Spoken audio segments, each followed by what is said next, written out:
نحمده ونصلي على رسوله الكريم أما بعد فأعوذ بالله من الشيطان الرجيم بسم الله الرحمن الرحيم ألف لام ميم صاد كتاب أنزل إليك فلا يكن في صدرك حرج منه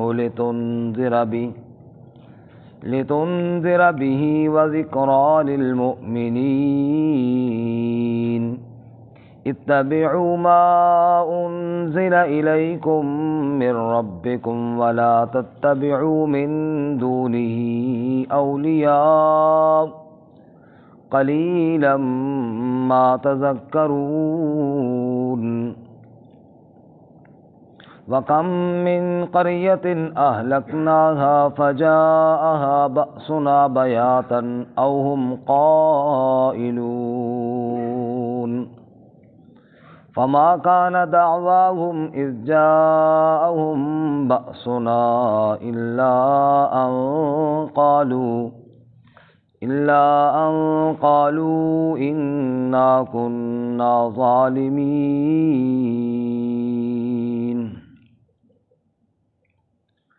الف لام میم صاد اللہ اعلم بمرادی کتاب انزل الیک عظیم الشان کتاب اتاری گئی آپ کی جانب فلا یکن فی صدرک حرج منہ پس نہ ہو آپ کے سینے میں تنگی اس سے لتنذر بہ تاکہ آپ ڈرائیں اس کے ذریعے وذکریٰ للمؤمنین اور نصیحت ہے ایمان والوں کے لیے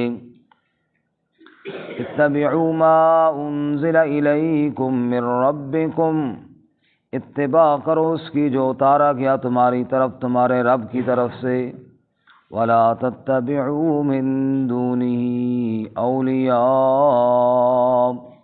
اور نہ اتباع کرو اس کے علاوہ اور الہوں کی کارساز کی قلیلا ما تذکرون بہت تھوڑا جو تم دھیان کرتے ہو وَكَم مِّن قَرْيَةٍ أَهْلَكْنَاهَا اور کتنی بستیاں کہ ہم نے ہلاک کر دیا ان کو فَجَاءَهَا بَأْسُنَا بَيَاتًا پس آیا ان کے پاس ہمارا عذاب رات کو او ہم قائلون یا وہ قیلولہ کر رہے تھے دن کو سو رہے تھے فما کان دعواہم پس نہ تھا ان کا کوئی دعویٰ اذ جاءہم بأسنا جب آیا ان کے پاس ہمارا عذاب الا ان قالوا مگر یہ کہ کہا انہوں نے انا کننا ظالمین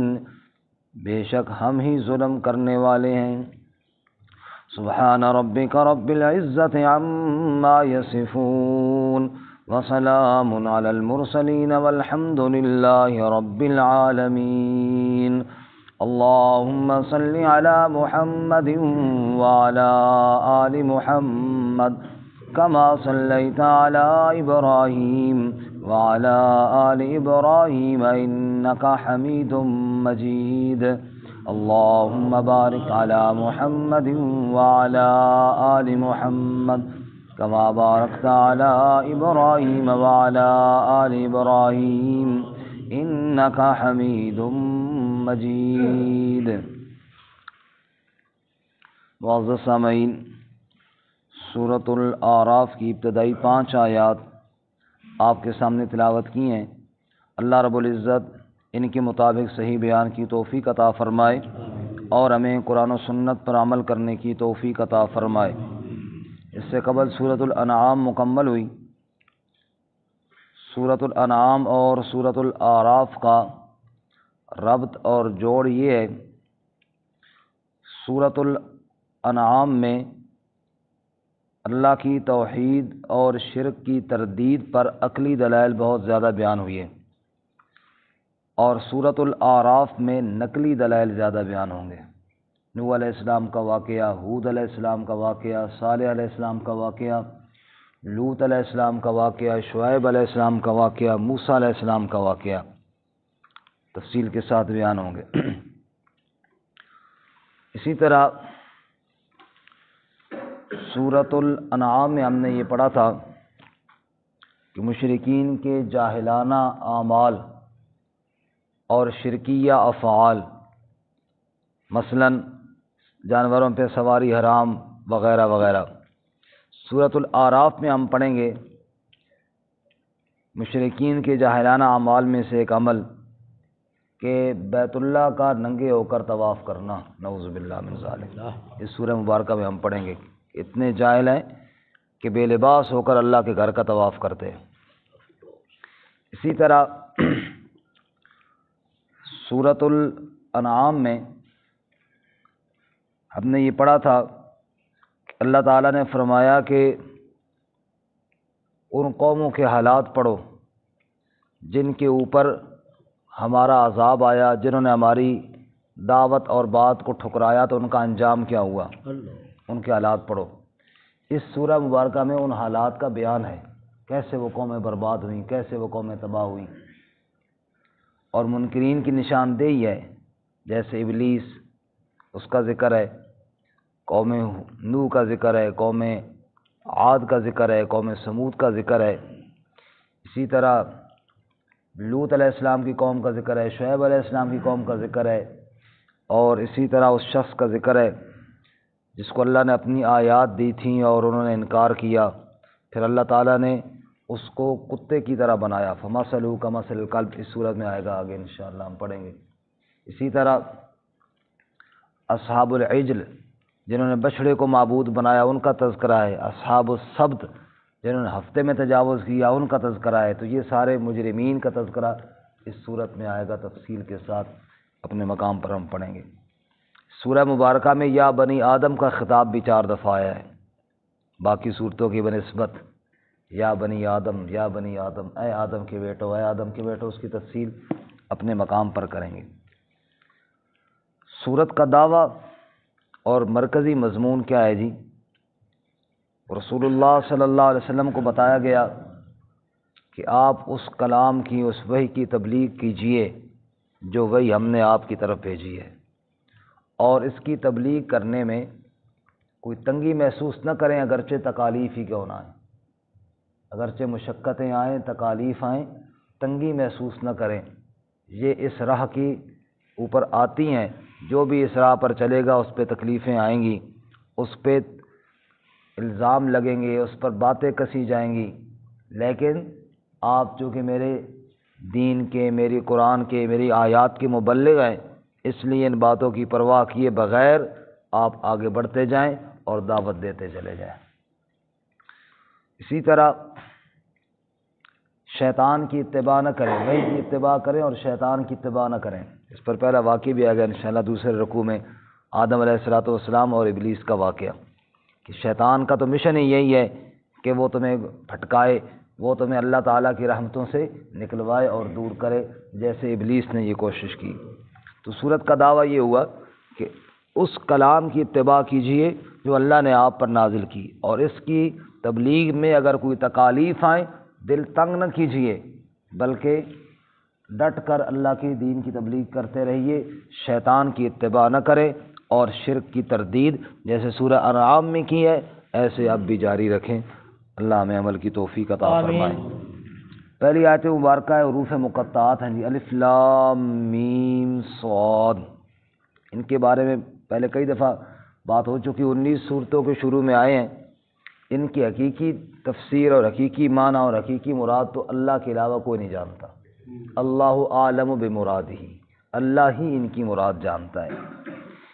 بعض مفسرین نے کچھ لکھا ہے لیکن وہ حقیقی معنی نہیں لکھا ہے، وہ فوائد ہیں کہ ممکن ہے الف سے مراد اللہ ہو، لام سے جبرائیل ہو، یہ فوائد ہیں، حقیقی معنی نہیں ہے، حقیقی معنی اللہ ہی جانتا ہے۔ بے شک سورۃ آل عمران میں ہے، اللہ تعالیٰ نے آیات نازل کی، منہ آیات محکمات ہن ام الکتاب و اخر متشابہات، اللہ کی آیات کی دو قسمیں ہیں، بعض محکمات ہیں اور بعض متشابہات ہیں۔ محکمات وہ ہیں جن کا حکم بالکل واضح ہے، متشابہات وہ ہیں جن کا حکم ہمیں سمجھ میں نہیں آتا۔ فرمایا کہ جن کے دلوں میں کجی اور ٹیڑھا پن ہے، فَيَتَّبِعُونَ مَا تَشَابَهَ مِنْهُ، وہ متشابہات کی تفسیر میں لگے رہتے ہیں، ان کے پیچھے پڑے رہتے ہیں، اور لمبی بحثیں اور یہ ہوگا اور وہ ہوگا اور اسی میں لگے الجھے رہتے ہیں۔ لیکن جو صاحب علم ہے وہ کہتے ہیں محکمات میں ہمارا ایمان، متشابہات پر ہمارا ایمان ہے، محکمات پر ہم عمل کریں گے۔ ایمان سب پر ہے، اور جس کی تفسیر، جس کی تشریح اللہ نے ہم سے اوجل رکھی ہے، بس اللہ نے حق فرمایا ہے، اس سے آگے ہمیں مزید بڑھنے کی ضرورت کوئی نہیں ہے۔ جیسا کہ حضرت سیدنا ابو بکر صدیق رضی اللہ تعالیٰ عنہ کا قول ہے کہ ہر چیز کا کوئی نہ کوئی راز ہوتا ہے، ہر کتاب کا، ہر شخص کا، تو یہ اللہ کی آیات کے بھی کوئی راز ہے، اور جن کو اللہ جانتے ہیں یا اللہ نے اپنے رسول صلی اللہ علیہ وسلم کو بتایا ہوگا، ہمیں نہیں تفسیر کا علم، ہمیں اس کی تفسیر میں جانے کی ضرورت نہیں ہے۔ نیز علماء نے یہ بھی لکھا ہے کہ شریعت کے جو احکامات ہیں نا جی، وہ دو قسم کے ہیں، بعض وہ ہیں جن کی حکمتیں سمجھ میں آتی ہیں، بعض وہ ہیں جن کی حکمتیں سمجھ میں نہیں آتی۔ مثال کے طور پہ زکوٰۃ ہے، مالدار بندہ دے گا، غریب بندہ لے گا، ہر بندہ اس کے فائدے کو سمجھتا ہے، یار اچھی بات ہے، غریب کا کام بنے گا۔ اور حج ہے، اس کی حکمت ہر بندے کو سمجھ میں نہیں آتی کہ جناب یہاں سے بندہ جائے وہاں کیا کرنا ہے، ادھر دوڑ اور واپس آ جا، صفا مروہ میں دوڑنے آئے، رمل کرنا ہے جناب، اب اس کی کیا حکمت ہے، یہ اس عقل میں بظاہر سمجھ میں نہیں آتی، لیکن اللہ کا حکم ہے، اور خاص بندگی اسی کو کہتے ہیں کہ چاہے سمجھ میں آئے یا نہ آئے، اللہ کا حکم ہے تو پورا کرنا ہے ہم نے۔ جیسے اعمال کی یہ دو قسمیں ہیں، ایسے اقوال کی بھی دو قسمیں ہیں۔ بعض اللہ تعالیٰ کے وہ اقوال ہیں جن کی تفسیر ہمیں سمجھ میں آ رہی ہے، اور بعض جیسے حروف مقطعات ہیں جن کی تفسیر ہمیں سمجھ میں نہیں آ رہی۔ ہم نے کہا میرے مالک، ہم تیرے اس حکم کو بھی مانتے ہیں اور تیرے اس ارشاد کو بھی مانتے ہیں۔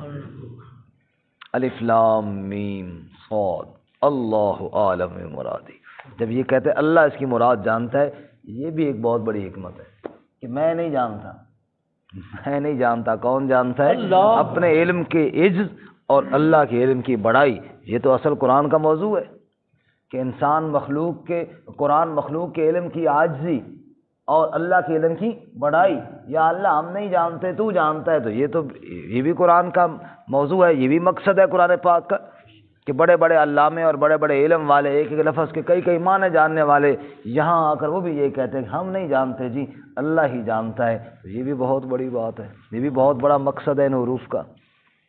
خیر، الف لام میم صاد اللہ عالم بمرادہ، اللہ ہی ان کی صحیح مراد جانتا ہے۔ کتاب عظیم الشان کتاب، التنوین للتعظیم، بڑی عظمت والی کتاب، بڑی شان والی کتاب، بڑی عظمت والی کتاب، انزل الیک، یہ اتاری گئی ہے آپ کی جانب، فلا یکن فی صدرک حرج منہ، پس آپ کے سینے میں تنگی نہیں آنی چاہیے اس سے۔ اے میرے پاک پیغمبر صلی اللہ علیہ وسلم، میری کتاب لے کر آپ جائیں گے، لوگوں کے سنائیں گے، لوگ شاعر کہیں گے، لوگ مجنون کہیں گے، لوگ کاہن کہیں گے، کوئی کیا کہے گا تو کوئی کیا کہے گا، ان کی باتیں سن کر دل میں تنگی نہ لانا میرے پاک پیغمبر، بلکہ میری کتاب کو کھول کر بیان کرتے رہنا، صبح و شام بتاتے رہنا، بیان کرتے رہنا، دن کو لوگوں کے سامنے بیان کرنا، رات کو میرے سامنے کھڑے ہو کر تلاوت کرنا۔ سبحان اللہ۔ یا ایھا المزمل قم اللیل الا قلیلا نصفہ او انقص منہ قلیلا او زد علیہ ورتل القرآن ترتیلا۔ اے میرے پاک پیغمبر صلی اللہ علیہ وسلم، دن کو قرآن کی تبلیغ، لوگوں کو سنانا، اور رات کا آدھا حصہ، کبھی 3 حصے، کبھی اس سے کم، کبھی اس سے زیادہ، میرے سامنے کھڑے ہو جا، ورتل القرآن ترتیلا، اور ٹھہر ٹھہر کر قرآن کی تلاوت تو کرتا جا، تیرا رب تیری تلاوت کو سنتا جائے گا۔ کتاب انزل الیک، یہ بڑی عظیم الشان کتاب ہے، بڑی عظمت والی کتاب ہے، انزل الیک، جو آپ کی طرف اتاری گئی ہے، فلا یکن فی صدرک حرج منہ، آپ کے سینے میں تنگی نہیں آنی چاہیے اس سے، یعنی لتنذر بہ، تاکہ آپ ڈرائیں لوگوں کو اس قرآن کے ذریعے، صبح و شام سنائیں لوگوں کو اللہ کا قرآن۔ اس بات سے آپ کے سینے میں تنگی نہیں آنی چاہیے، بلکہ بڑے شوق کے ساتھ میرے پیغمبر یہ کتاب سناتے جاؤ۔ وَذِكْرَىٰ لِلْمُؤْمِنِينَ، ایمان والوں کے لیے نصیحت ہے۔ اب ذرا غور کرنا جی، لِتُنذِرَ بِهِ، تاکہ آپ ڈرائیں اس کے ذریعے، اور آگے فرمایا ذکر للمؤمنین، نصیحت ایمان والوں کے لیے۔ کیا مطلب؟ جو منکر ہیں، جو کافر ہیں، ان کو ڈرائیے قرآن کے ذریعے، اور جو مومن ہیں ان کو مزید سمجھائیے قرآن کے ذریعے۔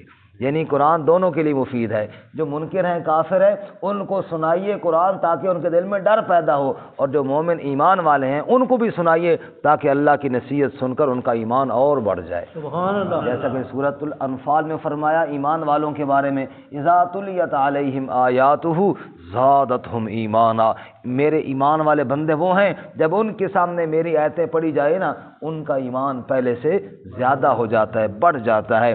اسی طرح سورۃ التوبہ میں اللہ تعالیٰ منافقین کا ذکر کرتے ہیں، اور ذکر کرتے ہوئے فرماتے ہیں بڑے عجیب ہیں منافق، کہ جب کوئی نئی صورت نازل ہوتی ہے نا تو یہ طنز کرتے ہیں ایمان والوں پر، اور کہتے ہیں ایکم زادتہ ھذہ ایمانا، وہ جی نئی صورت اتری ہے، کس کا ایمان بڑھ گیا پہلے سے؟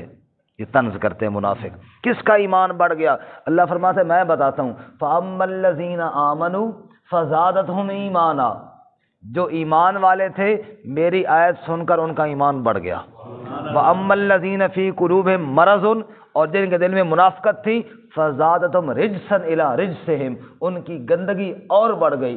جیسے بارش برستی ہے، پھل پھول اگ پڑتے ہیں، اور جس زمین پہ گند پڑا ہوتا ہے وہاں بدبو زیادہ ہو جاتی ہے۔ رب کہتا ہے میرا قرآن جب اترتا ہے، میری آیات جب آتی ہیں، جب ایمان والوں کے اوپر یہ آیات پڑھی جاتی ہیں، ان کا ایمان اور خوشبوئیں بڑھ جاتی ہیں، اور منافقین اور بے ایمانوں کی بدبو اور کفر اور زیادہ بڑھ جاتا ہے۔ اللہ ہمیں قرآن کریم کو سن کر سمجھ کر اس پر عمل کی توفیق عطا فرمائے۔ تو وَذِكْرَىٰ لِلْمُؤْمِنِينَ، اللہ فرماتے ہیں ایمان والوں کے لیے کیا ہے قرآن؟ نصیحت ہے۔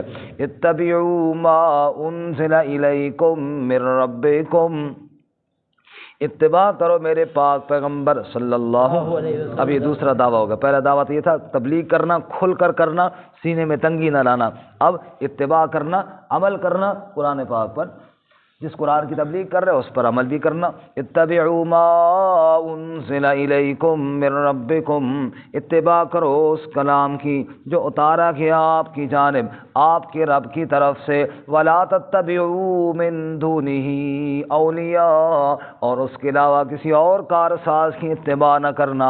اتباع کرنی ہے تو صرف اللہ ہی کی کرنی ہے، اللہ کے علاوہ کوئی اور معبود کوئی نہیں ہے۔ قلیلا ما تذکرون، بہت تھوڑا ہو جو تم دھیان کرتے ہو۔ یہاں پہ ذرا غور کرنا، اتباع کرو جو اللہ نے اتارا رب نے، اور کسی کو کارساز نہ بناؤ، کسی کارساز کی اتباع نہ کرو۔ حضرت عدی ابن حاتم طائی رضی اللہ تعالیٰ عنہ مسلمان ہوئے، عیسائی مسلک سے تھے۔ رسول اللہ صلی اللہ علیہ وسلم کے سامنے ایک دفعہ عرض کرنے لگے یا رسول اللہ صلی اللہ علیہ وسلم، ایک آیت قرآن کی سمجھ نہیں آئی۔ اللہ تعالیٰ قرآن میں کہتے ہیں ہمارے بارے میں، یعنی یہود و نصارہ کے بارے میں، کہ اتخذوا احبارهم ورهبانهم اربابا من دون اللہ، انہوں نے اپنے علماء کو اور اپنے پیروں کو رب بنا رکھا تھا اللہ کے علاوہ۔ یا رسول اللہ یہ والی بات سمجھ میں نہیں آئی، میں خود عیسائی رہا ہوں، کسی کو رب تو ہم نے نہیں بنایا تھا، اس کا کیا مطلب ہے؟ اللہ کیوں کہہ رہے ہیں کہ انہوں نے رب بنایا تھا؟ اب فرمایا عدی یہ بتاؤ کہ ایک چیز اللہ تعالیٰ نے حلال کی ہوتی اور وہ تمہارے راہب اور وہ وڈیرے کہہ دیتے کہ یہ حرام ہے، مان لیتے تھے کہ نہیں؟ کہا جی بالکل۔ اللہ نے حلال کیا، انہوں نے کہا یہ حرام تم نے مان لیا؟ کہا جی بالکل۔ اللہ تعالیٰ نے حرام کیا، انہوں نے کہا خیر کوئی مسئلہ نہیں، تم نے یہ بھی مان لیا؟ کہا جی یہ بھی مان لیا۔ کہا اسی کو تو کہتے ہیں رب ماننا۔ منہ سے رب کہنا ضروری نہیں ہے، منہ سے رب کہنا ضروری نہیں ہے۔ اللہ تعالیٰ کے احکامات کو چھوڑ کر اتباع کسی اور کی کرنا، یہ رب ماننا ہے۔ فرمایا اتبعوا ما انزل الیکم من ربکم ولا تتبعوا من دونہ اولیاء، قرآن کے مقابلے میں کسی کی بات نہیں چلے گی۔ کیونکہ رب کی بات کے مقابلے میں کسی اور کی بات نہیں. کون ہے جو رب کی بات کے مقابلے میں نعوذ باللہ معاذ اللہ جس کی بات آ سکے؟ اس لیے فرمایا قلیلا ما تذکرون، تھوڑے لوگ ہیں جو دھیان کرتے ہیں. آگے جی وَكَم مِّن قَرْيَةٍ أَهْلَكْنَاهَا، دھیان کرو ورنہ ساتھ ڈرایا اللہ نے. وَكَم مِّن قَرْيَةٍ، کتنی ایسی بستیاں، أَهْلَكْنَاهَا جن کو ہم نے ہلاک کیا. یہ تیسرا موضوع آگے آئے گا، بستیوں کی ہلاکت کے واقعات بھی آئیں گے. شروع میں اللہ اشارہ فرما رہے ہیں، آگے تفصیل آئے گی. وَكَم مِّن قَرْيَةٍ أَهْلَكْنَاهَا، کتنی بستیاں ہم نے ہلاک کیا. فَجَاءَهَا بَأْسُنَا بَيَاتًا، پس آیا ان کے پاس ہمارا عذاب رات کو. أَوْ هُمْ قَائِلُونَ، یا وہ قیلولہ کرنے والے تھے. قائلون وہ قول سے نہیں ہے جس کو کہتے ہیں نا کہنے والے، وہ بھی اسی طرح لکھا جاتا ہے. قائلون قائل ہے جی کہنے والا، یہ وہ والا قول نہیں ہے، یہ قول قیلولہ سے ہے، قیلولہ کرنے والے، دوپہر کو سونا. وہ ہمارے ہاں سمجھانے کے لیے معنی مدارس میں بعض بجھارتیں ڈالی جاتی ہیں، عربی بجھارتیں. ان میں ایک بجھارت یہ بھی ہے، من قال تحت الشجرہ، جس شخص نے قیلولہ کیا درخت کے نیچے، انقضا وضو، اس کا وضو ٹوٹ گیا. اب بظاہر الفاظ میں یوں لگتا ہے کہ من قال تحت الشجرہ بجھارت ہے نا، جس نے کہا کوئی بات کی درخت کے نیچے، اس کا وضو ٹوٹ گیا. درخت کے نیچے بات کرنے سے وضو کیسے ٹوٹ جاتا ہے؟ اس کا مطلب کیا ہے؟ تو عام پھر بندہ یہ بجھارت ہے نا، پھر طالب علم ایک دوسرے سے پوچھتے ہیں، دوسرے پھر پریشان ہو جاتے ہیں، پھر سمجھاتے ہیں بھائی قالا قیلولہ سے ہے، جس نے قیلولہ کیا، جو سو گیا، جو کیا ہو گیا؟ سو گیا. تو اس سے مراد کیا ہے؟ قیلولہ کرنا. ایک بندہ گیا پہلی دفعہ جماعت کے ساتھ روزہ لگانے کے لیے، تو اس کو بیچارے کو قیلولے کا پتہ کوئی نہیں تھا. وہ پرانا دور تھا، پیدل جماعت تھی، بستر اٹھایا جناب. یہ بند بستر بھی اس وقت چھوٹے والے نہیں آئے تھے، بڑا والا بستر تھا. بیچارہ چلتا چلتا چلتا کافی تھک گیا. تو جماعت صبح سے گئی، زور کی نماز کے ٹائم پہنچے، نماز پڑھی، اس کے بعد تعلیم ہوئی، اس کے بعد کھانا کھایا. تو امیر صاحب نے فرمایا آپ تھوڑی دیر میرے خیال ہے قیلولہ کر لیں. وہ بیچارہ پہلے اتنا تھا کہ اس نے پتہ نہیں قیلولہ اب کیا لمبا چوڑا مسئلہ ہوگا. اس نے کہا جی ہے اللہ دا نام ہوں آج تھوڑی دیر بہت ہو گیا، ہوں آرام کرن دو، قیلولہ کل کر لے سان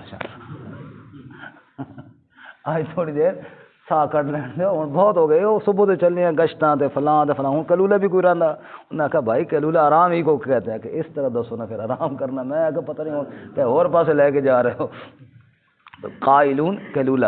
اب یہاں پہ آپ غور کریں جی، فجاءہا بأسنا بیاتن، عذاب آیا رات کو. او ہم قائلون، یا قیلولہ کرتے ہوئے. یہ کیوں اللہ تعالیٰ نے فرمایا جی رات کو یا قیلولہ کرتے ہوئے؟ اس سے مراد انسانیت کی غفلت کو اللہ نے بیان کیا. رات کو بھی سوئے ہوتے ہیں، دن کو بھی، مطلب دن تھا یا رات تھا، مطلب یہ ہے دن تھا یا رات تھی، وہ سوئے ہوئے تھے، غفلت میں ہی پڑے ہوئے تھے کہ عذاب نے آ کے تباہ و برباد کر دیا. وہ غفلت میں پڑے تھے. اللہ ایسی غفلت سے محفوظ آمین. فما کان دعواہم اذ جاءہم بأسنا، جب ہمارا عذاب آیا پھر انہوں نے کیا کہا، کیا دعویٰ کیا، کیا عذر کیا؟ کوئی عذر پھر نہیں چلتا. الا ان قالوا انا کنا ظالمین، بس یہی کہا کہ ہم ہی ظالم تھے. پھر مان لیا اپنی غلطی کو، لیکن اس وقت کا ماننا کسی کام کا نہیں. ہم نے ابھی پچھلی سورہ نام میں پڑھا ہے کہ وہ ایمان نافع نہیں ہے. اس وقت جب نشانی آ جائے، جب عذاب آ جائے، پھر ایمان لانا نفع نہیں دیتا. پر میں اس وقت اپنے ظلم کا اقرار تو کیا، لیکن اس وقت کا اقرار پھر مفید ثابت نہ ہوا. اللہ تعالیٰ میں عمل کی توفیق عطا فرمائے. ترجمہ دوبارہ سنیں گے. الف لام میم صاد اللہ اعلم بمرادی کتاب انزل الیک، عظیم الشان کتاب اتاری گئی آپ کی جانب. فلا یکن فی صدرک حرج منہ، پس نہ ہو آپ کی سینے میں تنگی اس سے. لتنذر بہ، تاکہ آپ ڈرائیں اس کے ذریعے. وذکریٰ للمؤمنین، اور نصیحت ہے ایمان والوں کے لیے. اتبعوا ما انزل الیکم من ربکم، اتباع کرو اس کی جو اتاری گئی تمہاری طرف تمہارے رب کی جانب سے. ولا تتبعوا من دونہ اولیاء، اور نہ اتباع کرو اس کے علاوہ اور کارساز کی قلیلا ما تذکرون بہت تھوڑا جو تم دھیان کرتے ہو وکم من قریۃ اہلکناہا اور کتنی بستیاں ہم نے ہلاک کیا ان کو فجاءہا بأسنا بیاتاً پس آیا ان کے پاس ہمارا عذاب رات کو او ہم قائلون یا وہ قیلولہ کرنے والے تھے فما کان دعواہم اذ جاءہم بأسنا پس نہ تھا ان کا کوئی دعویٰ جب ان کے پاس عذاب آیا ہمارا الا ان قالوا مگر یہ کہ انہوں نے کہا انا کنا ظالمین بے شک ہم ہی ظلم کرنے والے تھے۔